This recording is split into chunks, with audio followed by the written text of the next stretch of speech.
Hey guys, in this video, I wanted to show you how to update the firmware on the Jumper T12. I reviewed the T12 in a previous video, so check it out if you haven't already. I've been using the T12 for a few weeks now, and I really like it for its size and portability. So it appears there's a bit of controversy surrounding this new radio. The OpenTX firmware that was originally shipped on the T12 was a modified version for the FrSky Taranis X7. Apparently, Jumper didn't get the proper approvals from the original OpenTX developers, so they won't be officially supporting the T12. In a way, the T12 is sort of left out in limbo. However, all is not lost. Jumper will be forking the OpenTX code and renaming it JumperTX. ER9X firmware is also being made to work on the T12, so T12 owners will continue to get updated firmware from at least two sources.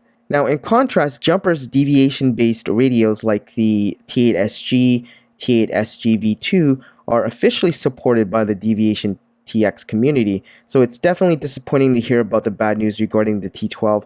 It's unfortunate that it won't have official support and the blessing from the OpenTX developers. Since the newly named JumperTX firmware is a fork of OpenTX, the interface and usage should be the same. ER9X, another firmware that has been around for a while, will also be available. Whether you want to run JumperTX or ER9X, it's a matter of preference. I'll be using JumperTX since I'm used to it, but ER9X is very similar to OpenTX as I recall.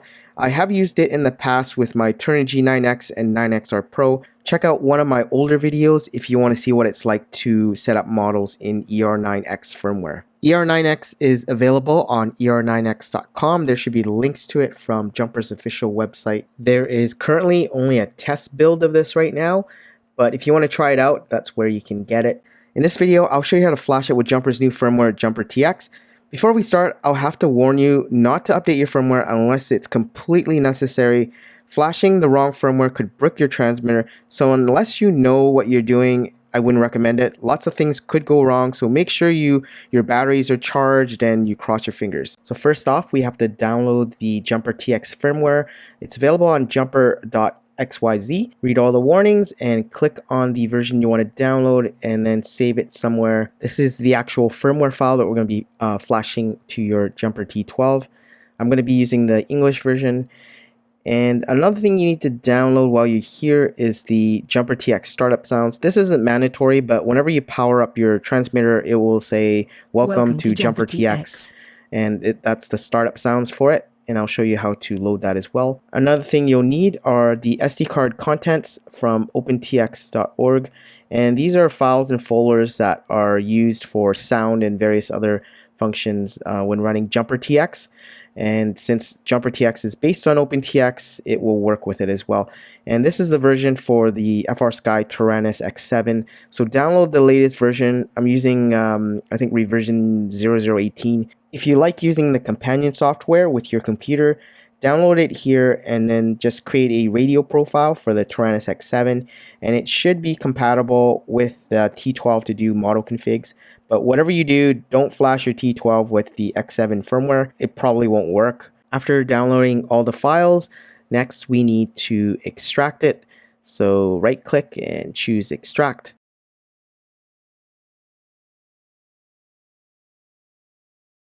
After it's done extracting, you'll see a whole bunch of folders and files. And this is what we need to copy to a micro SD card. But before we do that, we will need to copy the sound files, the startup sound files. This isn't mandatory, but if you wanted to say, starting up JumperTX, this is how you do it. So this is the sound file. Again, we want to extract it. And there are two sound files that you can use. Welcome to JumperTX or JumperTX in the house. Pick which one you like. Just extract one of the files and then you'll have this file called hello.wave, and we need to copy this to the sound folder here before we copy it to the micro SD card. So in the sound folder, choose your language, and then there should be a folder that is named system, and this is where the startup sound goes. There should already be one that is named hello.wave, and it says welcome to OpenTX. But we are running JumperTX, so we're gonna change this. It's like I said, it's not mandatory, but it's just something. It's a minor thing. So replace it, And now when you start up the radio, it will have the proper startup sound. Welcome to JumperTX. Now the next thing we need to do is copy the actual firmware file itself to the firmware folder, and this is what we're going to flash the transmitter with. So I like to typically rename this, so I'm going to call it JumperTX FW, and you can call it whatever you want, but try to have like a short name. And then all you have to do is copy it into the firmware folder. After copying all the necessary sound files and the firmware file, we're going to copy the whole thing over to an SD card.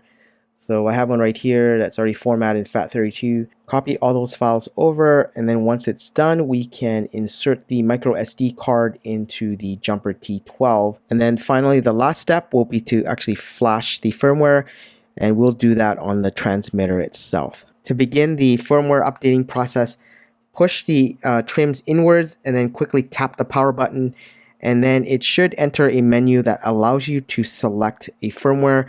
Choose the firmware file that we copied over to the micro SD card, hit enter, hold down the enter button again to confirm that you want to write the firmware. And this process should take a few seconds. It wasn't very long. And now you can hit the back button, then choose exit to get out of the bootloader. So after flashing, we're going to power it on. Hold down the power button for a couple of seconds. JumperTX in the house.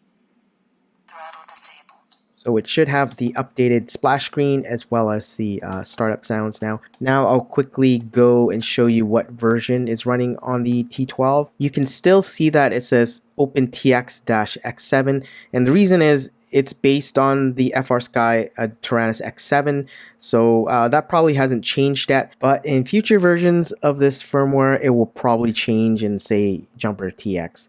Functionality wise, it's exactly the same, only a name change. Anyways, that's how you upgrade the firmware on your Jumper T12 radio. Even though OpenTX won't be officially supported, JumperTX and ER9X firmware will be around providing updates in the future.